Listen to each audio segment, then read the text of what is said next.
rioters. More than 30 were arrested after Mayor Lisa Smith declared a state of emergency. We believe in the right of peaceful protest, and the safety of our community members is always of the utmost importance. Today, a federal judge in San Francisco will take up California Governor Gavin Newsom's protest over the president's deployment of National Guard troops and Marines to L.A. Loyola Law's Lori Levinson. The government is taking the position that indeed this was necessary to call in the National Guard and even the Marines, protect federal officials and federal property, and that the federal court should not be second-guessing the President of the United States in this type of action. Deaths from alcohol-related liver disease are on the rise, especially among women and young people. CBS's Christian Benavides. Researchers say the findings in JAMA Network Open underscore the urgent need for public health interventions, especially given the parts for all your car care needs.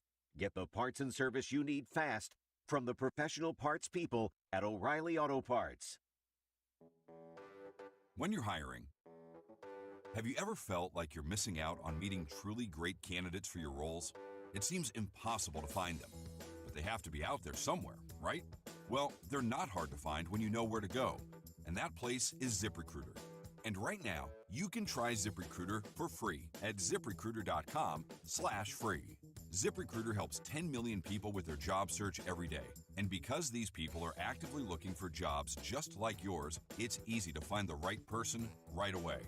In fact, 4 out of 5 employers who post on ZipRecruiter get a quality candidate within the first day. But if you're not using ZipRecruiter, you're missing out. So see what it's like when the impossible is easy. When you go to ziprecruiter.com/free right now to try ZipRecruiter for free. Once again, that's ZipRecruiter. When the weather turns bad, minutes, even seconds matter. This is an early heads up for southern Rutherford County. Rutherford Weather brings you live radar and expert meteorologist insight, giving you the early heads up when storms threaten. A lot of areas are going to see some impacts from this storm. From analysis to live camera views, we keep you informed before, during, and after the storm. I think the vast majority of the hail with this now is going to be quarter to perhaps golf ball size. Rutherford Weather. Stay ahead of the storm.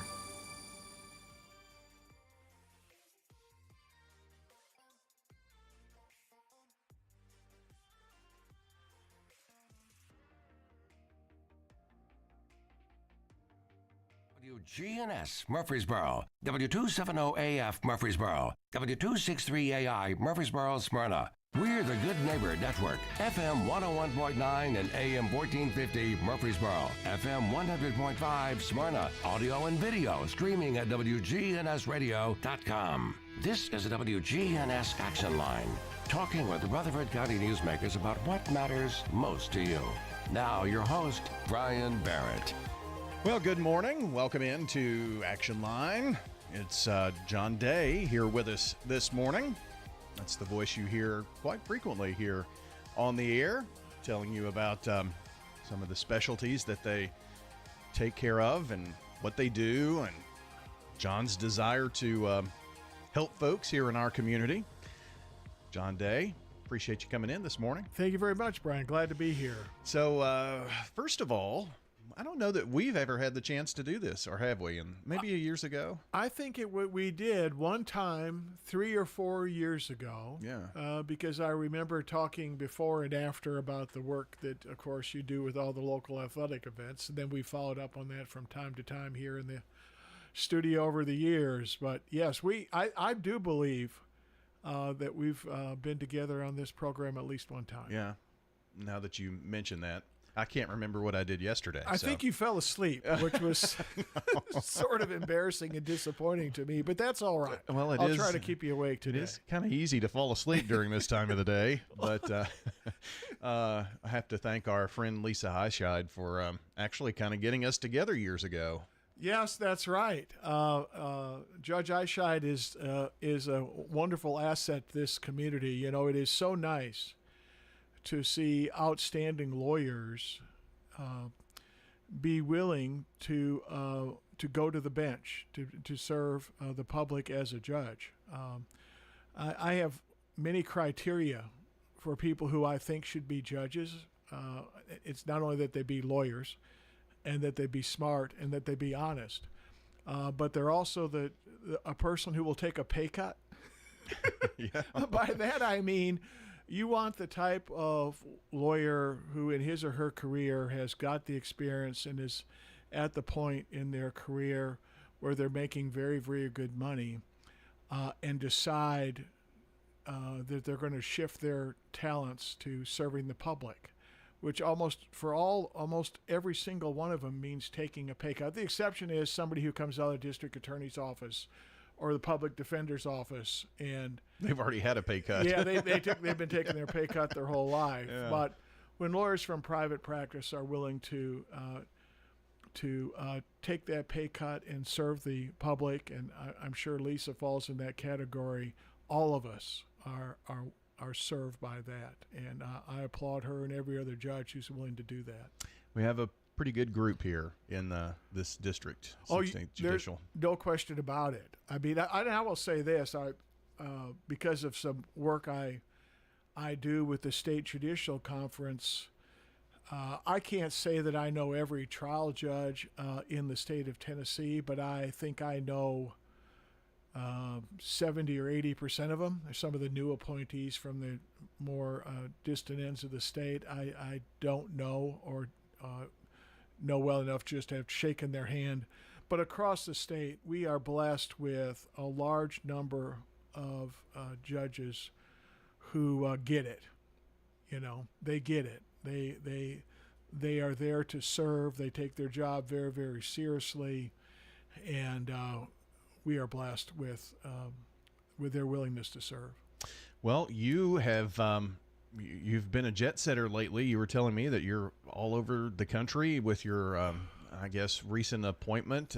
Well, you told us about that a few months ago, I think. But did you say anything about that on the air? Because this is pretty prestigious, well, I think. I can't remember if Bart and I talked about it or not. But basically what it is there's a group called the American College of Trial Lawyers, which is based in California.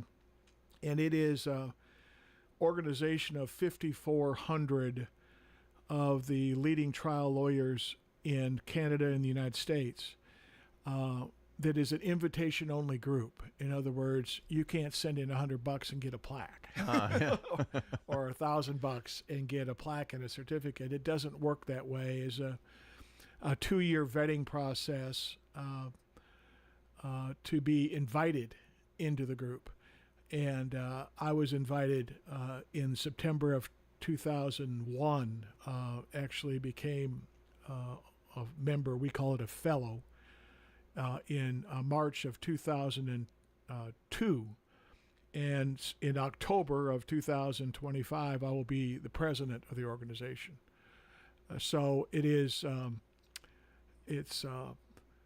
I must tell you that you mentioned the travel. In the last 6 weeks, I've been to Manhattan, Boston, Pittsburgh, right outside of Trenton, New Jersey, and I've been someplace else. I can't remember. It was someplace else in the greater Northeast. And they need to get you around more beaches or something, well, warmer weather. That's coming. That's coming. Good. I've got a great trip. Oh, I got to mention this in 1 second.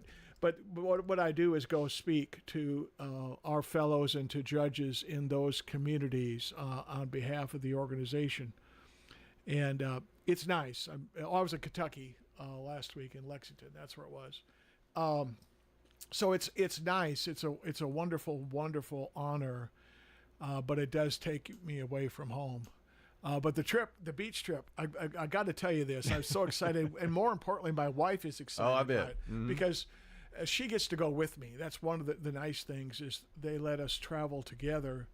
So we've been invited to speak down in Miami.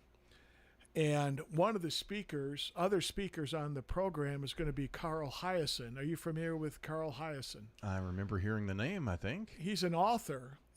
His main gig is writing for the newspaper down in Miami, but he also writes novels. Okay. And he's written a bunch of very best-selling novels, and we're going to have the opportunity to have dinner with him. I think my wife probably has some of those. Oh, so, well, yeah. Well, I've read a lot of his books. I'm rereading the ones I've read, and I'm going to read all the other ones so that I can. I'm fully prepared for meeting with him in January in Miami. But we're both very, very excited about that. You're not going to get to talk. Your wife's going to talk the whole time to him. That's fine. That's fine. It'll be. So that's one of the benefits of this role that I'll be undertaking in October is that my wife and I will get the opportunity to meet lots and lots of people who we wouldn't otherwise have the opportunity to meet. For example, at the end of October, we've been invited to as a guest of the UK Supreme Court. And so we will be going to London to spend 3 days with members of their court and then 2 days in Oxford with them. Wow. It's bring your best wig, right? Well, yes. Yeah. Aren't you glad that's something that we don't have here? Right? I am very, very glad. And even the gowning, in Canada, they wear gowns. Some provinces do. And that's different places have different traditions. I'm happy with a coat and tie. Yeah, that's perfectly fine, right? That's perfectly fine. So thank you for asking about that. It's a big thrill for us. I will say that it's a little overwhelming as I think about it because the dog has caught the bus. In other words, okay, so I'm president. What happens now? And now what? It's going to be a busy year. Well, that's that makes it all fun, and of course you've got a great staff, great lawyers, great staff at your offices who are going to continue, obviously, things here in Murfreesboro, Nashville, and all around Middle Tennessee. Well, thank you. Yeah, we've got now 29 people who help our clients. So, and I'll be in the office at least 2 days, most weeks, many times 3. And of course, we all learned during COVID that you can work from anywhere, right? Sure. So I'll still have my finger on the pulse of what's going on. That's no problem. But yeah, I'm blessed with a great team. And a phone within hand because, you were on a call this morning right before going on the air. So it's just the nature of the beast. Well, yes. We're preparing for a trial right now. So it's been the good news, I say this, I hope my wife isn't listening. Well, I know she's not because she's out of town. But she and my daughter are out of town. So I've been able to put in some 14 and 15-hour days without feeling guilty about not going home because as we're getting ready for trial, you just sort of, it's all hands on deck all the time. That's the way it works. So, I was handling the phone coming in here. And so leading up to, there are lots of, I think, in and out of the courtroom meetings, but when it's time for the rubber to hit the road, you're going to trial. That's usually, like you say, on all hands on deck kind of thing. Well, yeah, this trial is July 14th, and it'll last between 8 and 10 days. It's a jury trial, and quite frankly, I haven't been working on much else for the last 2 or 3 weeks, and I won't work on much else now for the next 6. But it's a massive case. Sure. But it's got over 1 million pages of documents. It's extremely complicated legally and factually, covers a time span of 5 years. So there's lots of stuff over the course of 5 years. And so it just takes a tremendous amount of work to get all that in the position to be able to present it to 12 people who are compelled to be there and getting paid $10 a day for it. Yeah. Oh boy, nothing like that. Maybe a lunch or something like that. Well, they do get a free lunch. Yes, yeah. Our jurors do get a free lunch, but they sacrifice a lot to do their public duty as jurors, and the responsibility of lawyers is to help them understand the facts, and the judge helps them understand the law, and at the end, justice is done. It's the way it works. To present, 1 million pages of documents and materials, and keep I would think you have to keep a juror's interest to a point, right? Well, yeah, you don't want them to fall asleep unless they're against you. No, I didn't say that out loud. Has that ever happened? Oh, yeah. I can imagine. Believe it or not, I can say this because the gentleman's now deceased. I had a judge fall asleep on me one time. Oh, no. Well, it was after lunch, to be fair. Yeah. Okay, and he was an older gentleman, and we woke him up. But it can happen to all of us. And, yeah, the job is to try to keep it interesting enough that people pay attention. Yeah, maybe, accidentally drop a book on the floor or something like that. That's exactly what I did. Is that right? Yes, I did. Yeah. I didn't want to embarrass him. Sure. Well, I don't know how we got off into that, but we're going to talk this morning. And I think what we'll do is we'll take our first break here and then come back. We're going to talk about insurance, home and car insurance, and how to be smart about being, a customer of insurance. What questions do you need to ask? What do you need to look for? So we're going to jump into that conversation with Attorney John Day this morning. You are listening to The Action Line on News Radio WGNS. Stay tuned.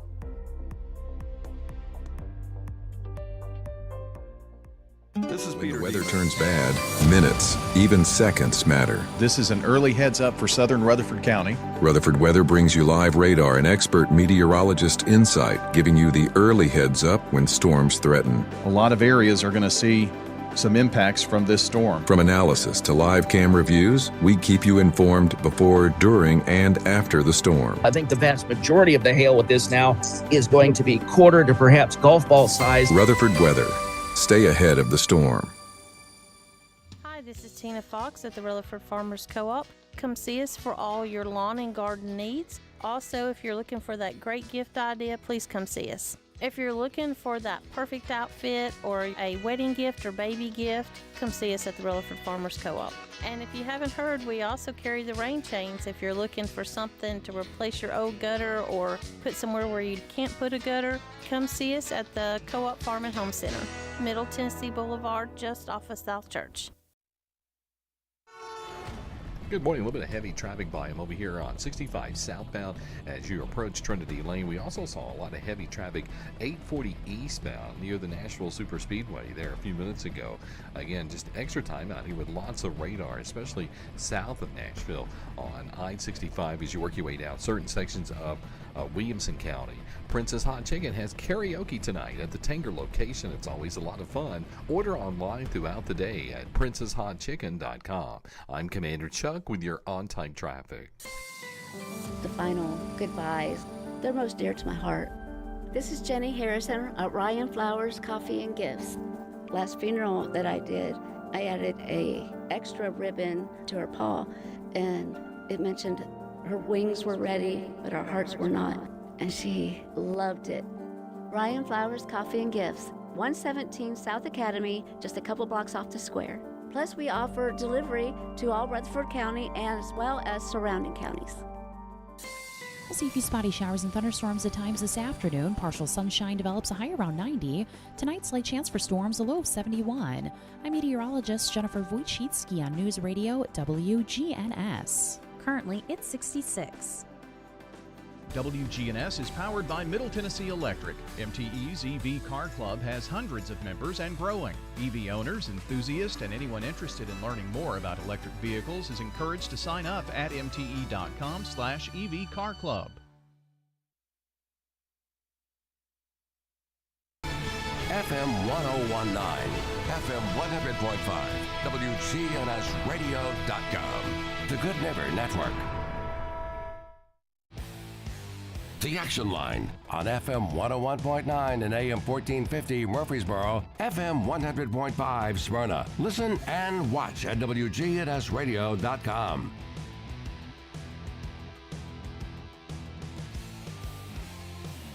Back here on the Action Line this morning, and from the law offices of John Day. John Day, how about that? Joining us this morning. Law offices where? Murfreesboro. I know you have offices here. Nashville and Brentwood. Brentwood. Yes. Okay. Yeah, 3 locations. And Ben, you've what is it? Do you call it hanging a shingle? Is that what it's called? We've hung 3 shingles. Yeah, 3 shingles. Yes, 3 shingles. How long ago? The office. That's how long I started working here in '93. You can believe that. At the I age was 16. of 6. I was 16. But that's awesome. So being whatnot, but you need to dig a little deeper, I'm assuming, huh? Well, I think you do. And I think most consumers, if they sat back, took a drink out of their coffee cup, and thought about it for 30 seconds, they would realize why they have to. Here's the thing that people don't think about.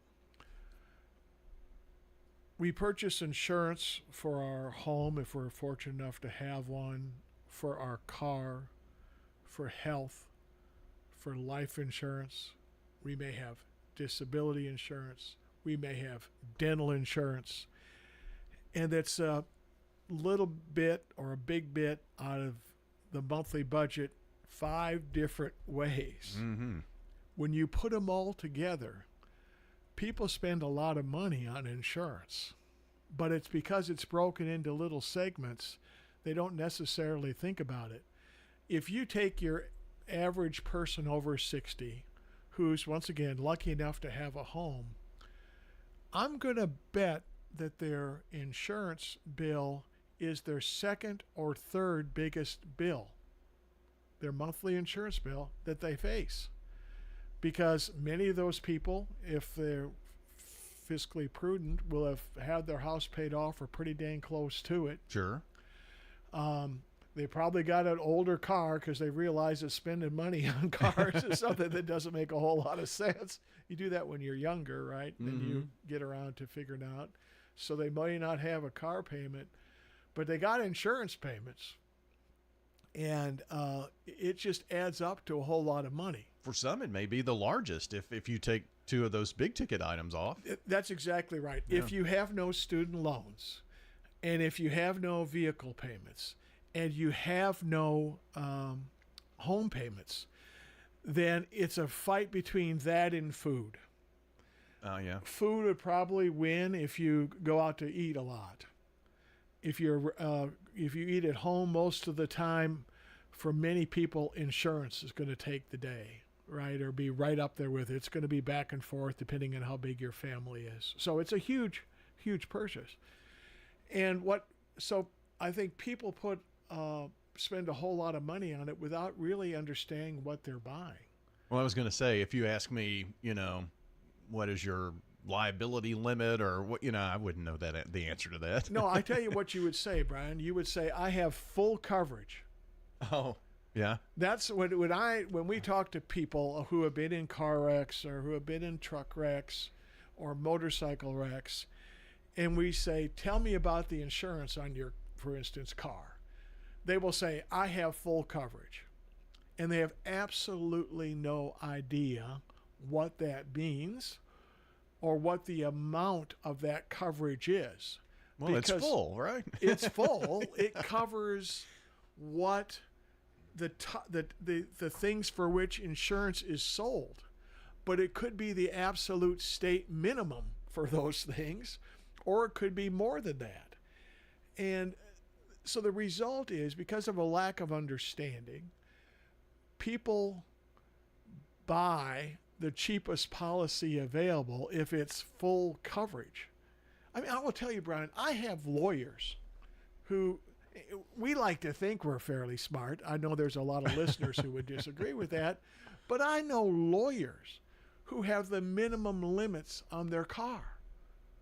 The minimum limits, because they're too dang busy to take the time to look at anything other than price. They just call up their friend who's their insurance agent and say, yeah, give me the full coverage. Or what do I need? Or what do I need, yeah. Coverage. And then some insurance agents,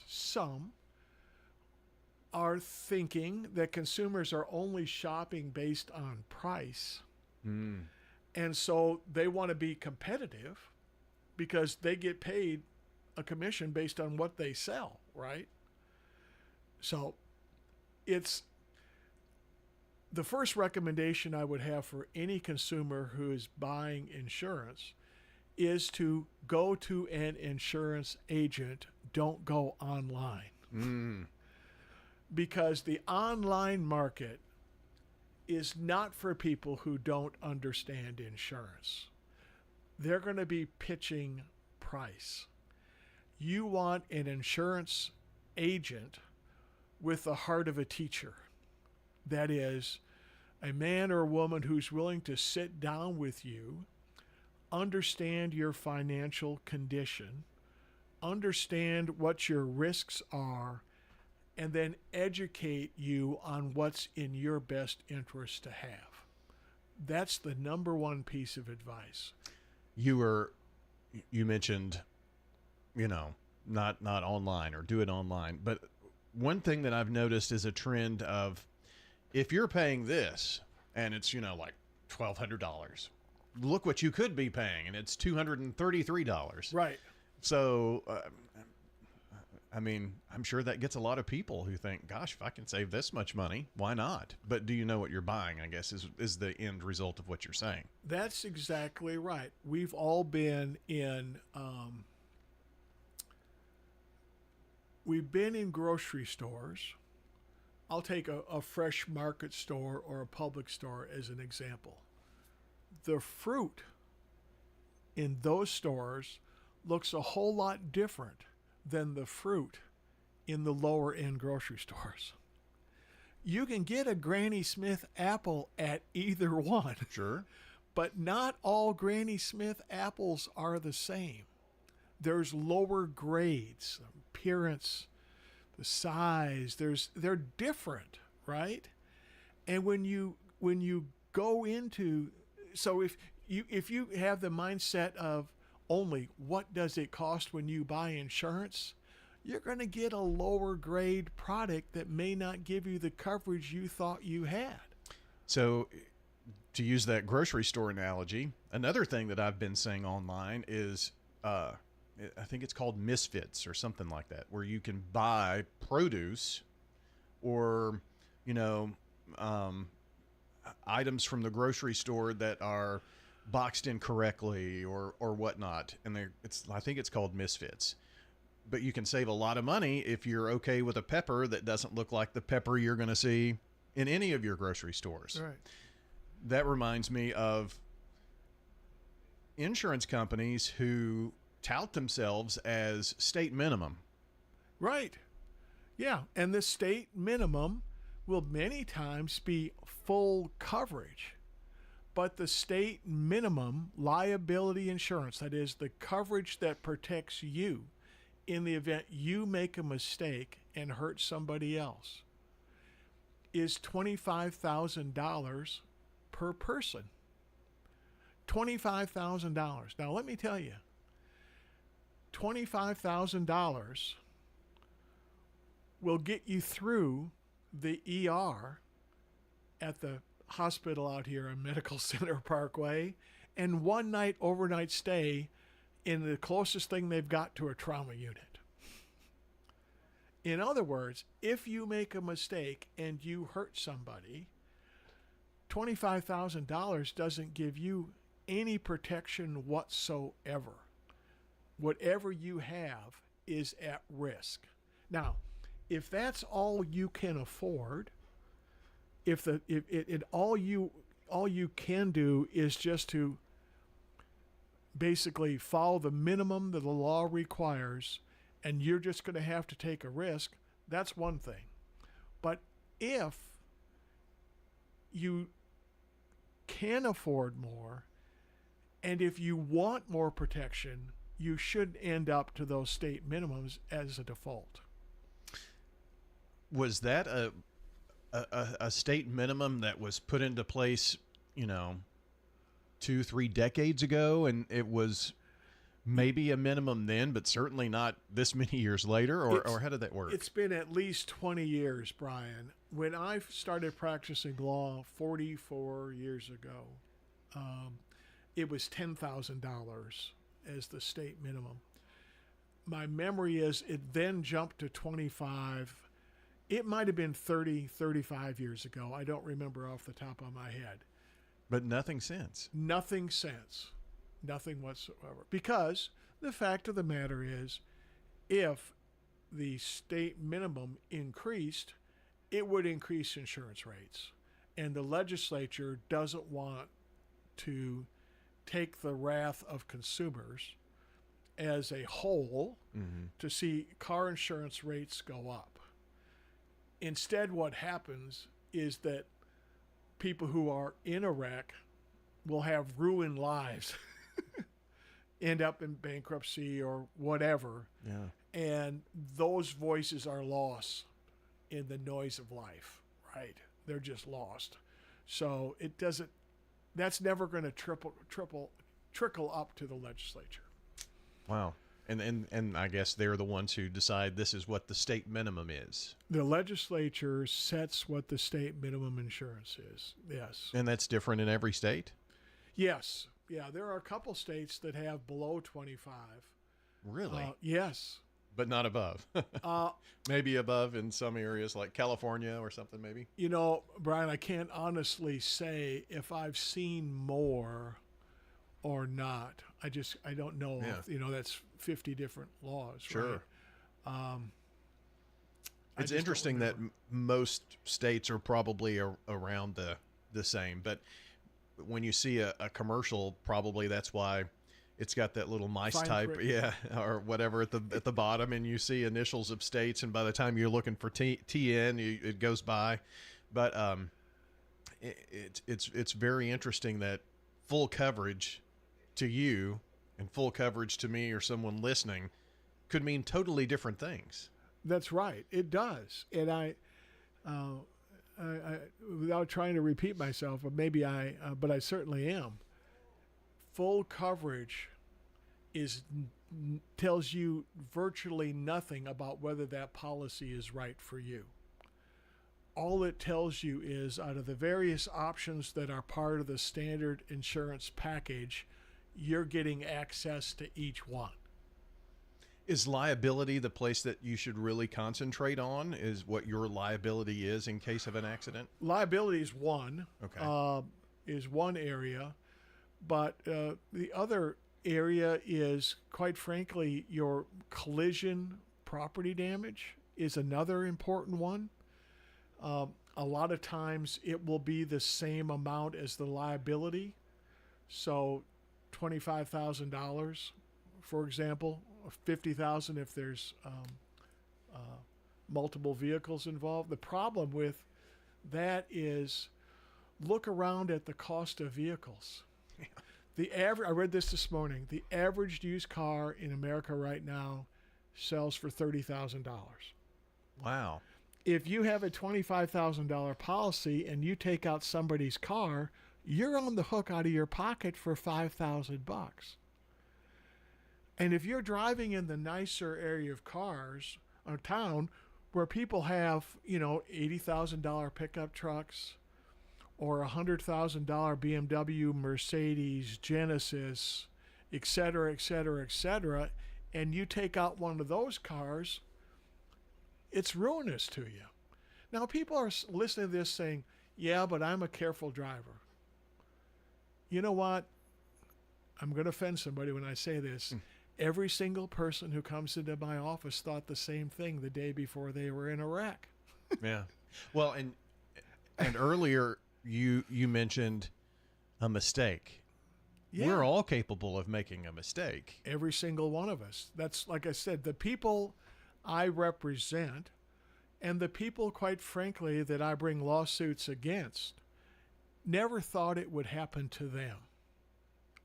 Most of these folks that I sue, and I've sued thousands of people, are good people who, for whatever reason, weren't paying attention or were hurrying to get to work and driving too fast, or they had an extra beer when they shouldn't have and were driving home. They're not all horrible people. Most of them are good people who just made a stupid decision or weren't thinking at all. Any one of us is capable of making that kind of mistake, and the law says that if you make that kind of mistake and you hurt somebody else, you're responsible for the harm you do. Doesn't make any difference if you're a good person. Yeah. It doesn't make any difference if you tried to do your best. You have a responsibility to follow the law when you're driving your car, and if you mess up, you're responsible for what happens. And if you don't have enough insurance, you are basically self-insured. In other words, it's on you. Well, in the insurance company, if there's a payout, they do whatever they're required to do, but they're not just going to, out of the goodness of their heart, oh, well, you're a good person, and here's an extra $25,000. That's not going to happen. I've never seen it happen. It does not happen. No, it doesn't. There's no reason for them to do that. They make a promise to protect their insured, the person who is alleged to have made a mistake. We're going to protect you up to $25,000 or $50,000 or $100,000, but after that, it's on you, baby, and that's fair. So, let me ask this question, and I know we've talked a lot about automobile insurance. I do want to talk about home here too, in just a second. But what should someone consider? I mean, if the minimum is $25,000, what would be advice that you would give to someone who's thinking, well, maybe I do need to call my insurance person, my insurance agent, and have this conversation, but where should that conversation start? A good agent who has the heart of a teacher will sit down with you and will want to know something about you. How much money do you make? What kind of assets do you have? Do you own your home? Do you have investment accounts? In other words, how at risk are you if you happen to make a mistake? Right. And how much do you have that somebody might want to go after in a lawsuit? And they will want to understand that. Now, if you're living in an apartment and you don't have any money and you're making $14 an hour, you can't afford $100,000 worth of liability insurance. You just can't afford it. Right. It doesn't make any sense. But put an asterisk next to that, okay? Okay. It doesn't make any sense. But if you're living in a house, and there's hundreds and hundreds of them in this community, you're living in a house that's worth $400,000 or $500,000, or $600,000 or $700,000 or $800,000, and you've either got it paid off or you've been paying on it for 15 years, so you got a lot of equity in it by paying down the mortgage and by the growth of prices generally in the market. And if you're sitting on some savings of $50,000 or $100,000 or $150,000, you need a bunch of insurance. Because if you happen to make a mistake, and if you happen to have somebody flown by helicopter to Vanderbilt to the trauma unit, which, by the way, is about a $60,000 or $70,000 helicopter flight. So if it's 75, your insurance coverage is a quarter of that. Yeah, yeah. Or a third of that. Yeah. Yeah. It's wild. I mean, yeah. And Vanderbilt trauma unit runs $25,000 to $30,000 a day. Okay, that's what it costs. So if you've got those kind of assets like I talk about, you need lots of insurance. In my opinion, in the scenario I just described, at least $500,000 of insurance. And I can make a heck of an argument that you should buy what's called an umbrella policy on top of that $500,000 for another at least $1 million. That extra $1 million in this umbrella policy will cost you maybe $100 or $200 a year. A year? Yeah. Here's the thing about insurance that most people don't know, and this is why you need an agent to talk to you about it. Where's the biggest risk for an insurance company? Small claims, because most claims are small claims. I guess yeah. Right? There's a minor rear ender in a parking lot or at a stoplight where there's 25-mile-an-hour traffic. That's where the vast majority of the claims are at the small end. That's where they're going to pay out. The first $25,000 or $50,000 or $100,000 of insurance is tapped into all the time, okay? How many claims are there worth more than $500,000? Very, very, very few. How many worth more than $1 million? Very, very, very few. Somebody has to get hurt really bad or killed for there to be a massive claim. So the price of insurance per $1,000 worth of coverage drops dramatically as the size of the policy goes up.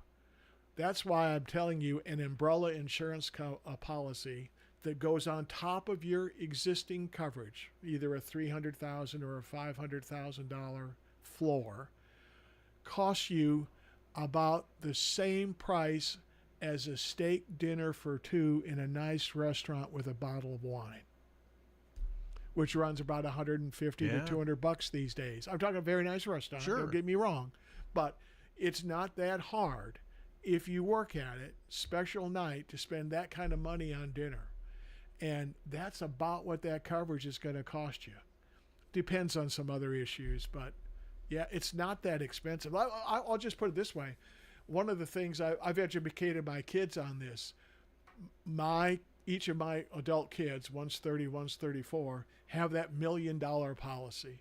For my daughter, who has a home and has 2 cars, her and her husband have a car, their policy, the extra $1 million was, I think, $180 or $205 a year. Okay.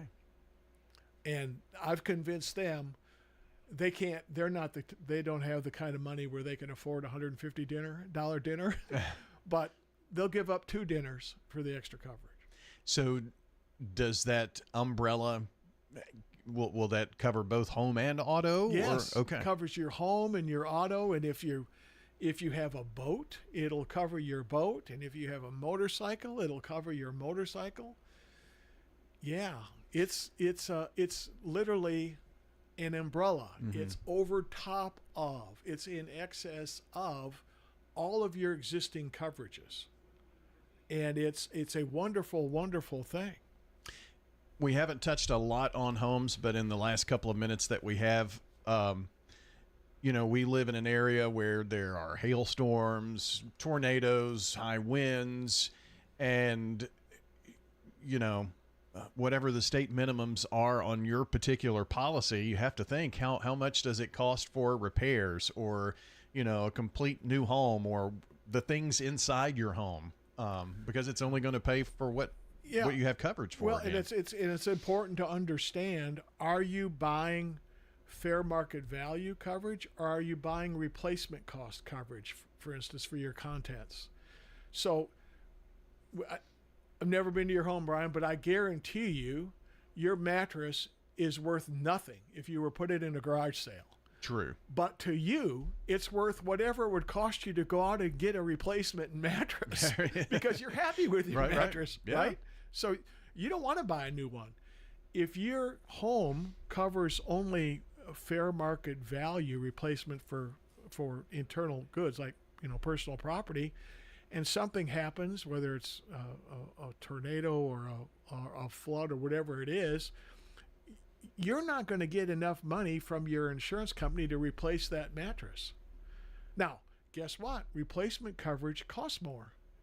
And maybe as long as you know what you're doing, you can make the decision that's right for you. But you can't make that decision without understanding what that policy says. And most people don't have the time to do that kind of research. That's why they can benefit from a good agent. This has been fun. Well, it's been fun for me, and I want the audience to know. Sleep. I did, which is very, very impressive. Very engaged. Thank you. I feel so much better about myself. Good talking to you today, and we'll have to do it again soon. Thanks, Brian. John Day of the Law Offices of John Day joining us this morning here on the Action Line. Hi, this is Amanda from Animal City, inviting your family to come do business with my family. You can find us at 919 Northwest Broad Street